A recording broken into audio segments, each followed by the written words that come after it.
اور اسی معاملے پہ ہم کچھ اور بات کریں گے اور اس کے لیے ہمارے ساتھ اس وقت اسلام آباد سے موجود ہیں human rights commission of Pakistan کے جنرل سیکریٹری حارث خلیق۔ حارث صاحب بہت شکریہ ویو 360 کے لیے وقت نکالنے کا۔ سب سے پہلے تو یہ بتائیں کہ مسائل کی نشاندہی تو کی گئی ہے، لیکن جمہوری نظام کو جو درپیش ہیں یہ مسائل، ان کے پیچھے کون ہے؟ اس کا ذکر آپ کی رپورٹ میں اس مرتبہ بہت زیادہ نہیں ملا۔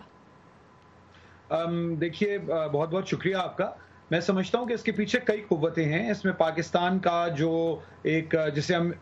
پاکستان کے permanent institutions of the state کہتے ہیں، یعنی جس میں فوج بھی شامل ہے اور عدلیہ بھی شامل ہے اور نوکرشاہی بھی کسی حد تک شامل ہے، وہ اس کے بالکل پیچھے ہیں جس طرح سے ریاست پاکستان میں کام کر رہی ہے، اور یا جو بھی اس میں کمزوریاں ہمیں نظر آتی ہیں، اور ان کی جو تشکیل ہے ان اداروں کی، اس کو ایک عوامی انداز میں انہیں تشکیل نو کی ضرورت ہے، اور انہیں شہری تنظیموں، اداروں، ذرائع ابلاغ اور جو عوامی ادارے ہیں یعنی ٹریڈ یونینز ہیں یا پروفیشنل ایسوسیشنز ہیں، ان کی بات کو سمجھنا اور ان سے ایک مکالمے کی ضرورت ہے جو اس وقت ناپید ہے۔ اس وقت وہ مکالمہ شہری تنظیموں اور اداروں اور ریاست کے اداروں کے مابین اس طرح سے نہیں ہو رہا جو ہونا چاہیے، اور وہ آپ کو نظر آتا ہے۔ اچھا یہ بتائیے گا، یہ میں آپ سے جاننا چاہوں گی کہ انسانی حقوق کے جو معاملات ہیں، خاص طور پہ جب آزادی اظہار رائے کی بات آتی ہے یا کوئی اقلیتی گروپ ہو یا کوئی نسلی گروپ ہو جو اپنے حقوق کے بارے میں بات کر رہا ہو، تو وہ سیاسی یا پھر نیشنل سیکیورٹی کے اعتبار سے ایک اہم مسئلہ کیوں بن جاتا ہے؟ ہم نے دیکھا ہزارہ برادری نے 4 دن تک دھرنا دیا، وہ وزیر اعظم کا انتظار کرتے رہے، وزیر اعظم نہیں آئے۔ اس کے علاوہ پی ٹی ایم کی جس طرح سے آپ نے بھی اپنی رپورٹ میں بات کی، ان کے ارکان نیشنل اسمبلی میں بیٹھتے ہیں، لیکن ان کا یہ کہنا ہے کہ حکومت کے جرگے کے ساتھ جو ان کی بات چیت ہوئی ہے اس کے اوپر اس طرح سے عمل درآمد نہیں ہو رہا۔ تو یہ ایشوز نیشنل سیکیورٹی اور پولیٹیکل طور پہ خطرناک کیوں بن جاتے ہیں؟ دیکھیے، اس کی ایک بڑی وجہ یہ ہے، اب چونکہ آپ نے بھی ذرا رپورٹ میں جو گفتگو تھی اس کے ذرا آپ اسے حال میں لے آئی ہیں، کیونکہ رپورٹ 2018 تک کی ہے اور دسمبر تک کی میعاد ہے اس کی، لیکن آپ چونکہ وہ جڑتی ہے بات پچھلے سال میں جو کچھ ہوا اس کا اس سال سے ایک تعلق ہے، اور آپ اسے آگے لائیں بات کو، تو میں عرض کروں کہ میں بھی ذرا بات کو پھیلا دوں کہ پاکستان میں ایک بہت بڑا مسئلہ یہ ہے، اور پاکستان جیسی دیگر ریاستوں میں بھی ہے، مگر ہم چونکہ پاکستان میں رہتے ہیں تو ہم پاکستان کے تجربے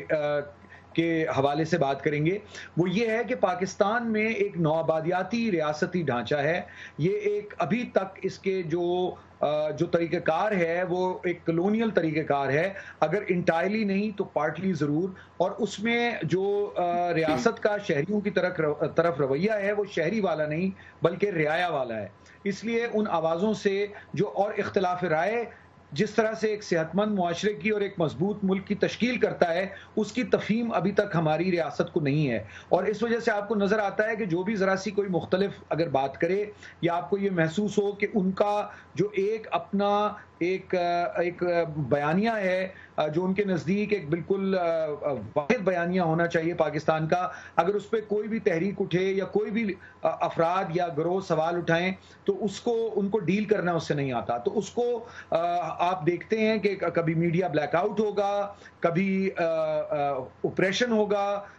ان کے موومنٹ پہ پابندیاں ہوں گی، کبھی ان کی جو تحریر و تقریر کی آزادیاں سلب کی جائیں گی۔ تو یہ کلونیل طریقہ ہے، اور ہم سمجھتے ہیں کہ پاکستان کو ایک جدید جمہوری فلاحی ریاست بننے میں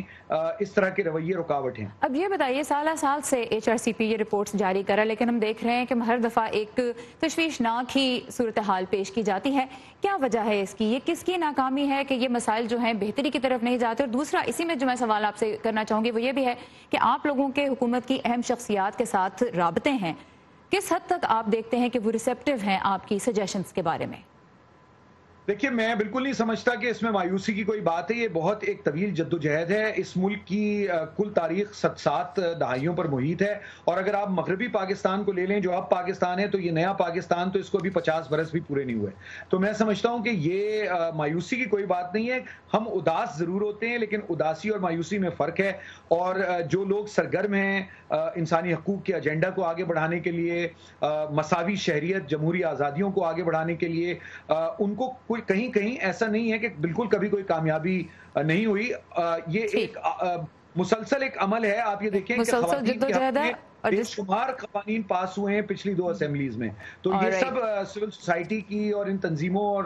سیاسی کارکنوں کی صرف وقت کی کمی کی وجہ سے ہمیں یہاں پہ گفتگو کو ختم کرنا ہوگا، لیکن آپ نے جس نوٹ پین کیا وہ ایک پازیٹیو نوٹ ہے کہ صورتحال اگرچہ تشویشناک ہے لیکن مایوس کن نہیں ہے۔ HRCP کے سیکرٹری جنرل ہمارے ساتھ تھے، بہت شکریہ آپ کے وقت کا۔ شکریہ۔